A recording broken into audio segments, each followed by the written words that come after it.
ہندوستان میں جو اسلام آیا 629 میں مسجد بنی, 632 میں اللہ کے نبی کریم صلی اللہ علیہ وسلم کا انتقال ہوا, خلیفہ کون بنے اس کے بعد؟ 634 میں آپ دیکھیے عمر ابن خطاب خلیفہ بنے, ابو بکر صدیق کا بھی انتقال ہو گیا. عمر ابن خطاب کب بنے؟ 636 میں ممبئی کے تھانے کے علاقے کو صحابہ آ کے فتح کی. عمر ابن خطاب کی خلافت میں تھانے ممبئی کا صحابہ آ کے فتح کی. عمر ابن خطاب واپس بلا لیے, اس کے بعد ان کی حکمت تھی, ان کا فیصلہ تھا. عثمان غنی رضی اللہ تعالیٰ عنہ کا دور آیا تو تھانے سے اور آگے بڑھے صحابہ, پھر انہوں بھی واپس بلا لیے. 634 میں عمر ابن خطاب کا دور, 644 میں 644 میں کس کا دور؟ عثمان غنی کا دور. محمد بن قاسم 712 میں آئے, سندھ میں آئے. کیوں آئے؟ اسلام کی تبلیغ کو نہیں آئے تھے. وہاں کا ایک راجہ, کیرلا سے کچھ مسلمان عورتیں حج یا عمرے کے لیے سعودی کو جاری تھی پانی کے سفر سے. ان لوگوں کو قیدی بنایا, وہ مسلمان عورتوں کو آزاد کرانے محمد بن قاسم 712 میں آئے. کب آئے؟ سمجھ میں آیا؟ پکا. معین الدین چشتی رحمت اللہ علیہ کب ہے معلوم ہے؟ کیونکہ جو کتابیں ان کے نام سے لکھی جاتی ہے میرے بھائی, انسان اگر اللہ کی کتاب تورات کو بدل سکتا تو معین الدین چشتی کے لکھے ہوئے چیزوں کو نہیں بدلتا. نبی کے حدیثوں کو بدل دیتا تو معین الدین چشتی رحمت اللہ علیہ کے اصلی تعلیمات کو نہیں بدل سکتا. انہوں کیا کرے نہیں معلوم. لوگوں کا سب کا خیال ہے نیک بندے تھے, الحمدللہ نیک بندے تھے, ان سے کوئی بیر نہیں, ان کی کوئی بے حرمتی نہیں, ان سے کوئی دشمنی نہیں. ان کے نام پہ اب جو دکان چلا رہے نا, ان لوگوں سے ہے جو بھی. معین الدین چشتی رحمت اللہ علیہ عیاشی, آوارہ گردی, زنا کی ہر چیز سے بچو بول رہے ہیں. جو لوگ زنا کو پروموٹ کر رہے ہیں, زنا کے پکچر کی پلیٹینم جوبلی ہونا ہے, آئیے مزار پہ آ کے دعا مانگیے بول رہے ہیں. اور پھر ہمارا خود کا حال, جب بادشاہ آنے لگے تو دو قسم کے اسلام آئے ہمارے پاس.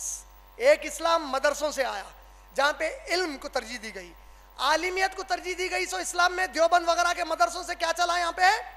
حنفی مسلک کا پرچار چلا. اگر صحابہ اسلام کا علم سیکھتے 8 سال تو پورے 8 سال 24/7 خالی کتاب اللہ وقال رسول اللہ صلی اللہ علیہ وسلم پڑھایا جاتا.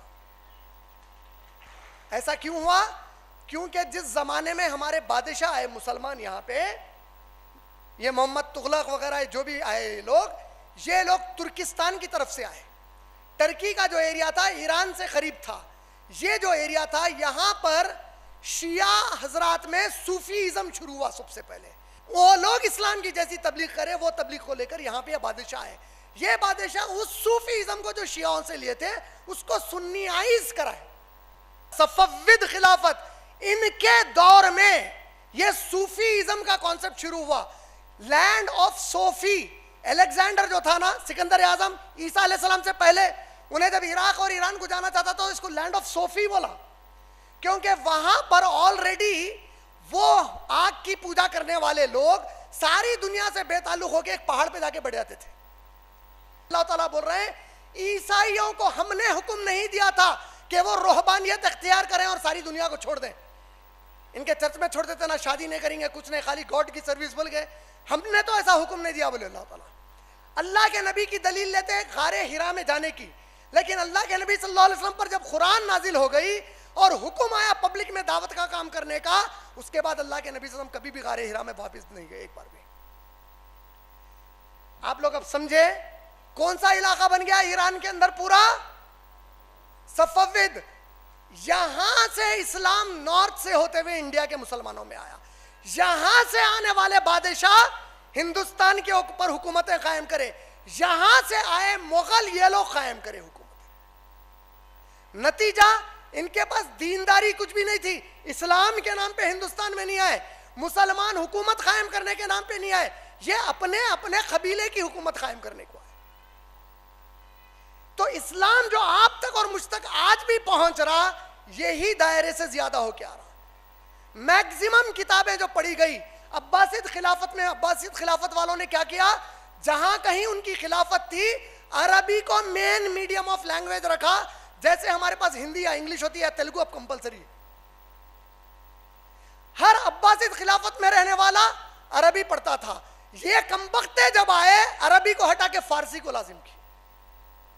جیسا ہی فارسی لازم ہوئی، یہاں کے مسلمان عربی قرآن حدیث سے دور ہو گئے اور ان کی لکھی گئی کتابوں سے اسلام سمجھنے کے اوپر انحصار میں آ گئے.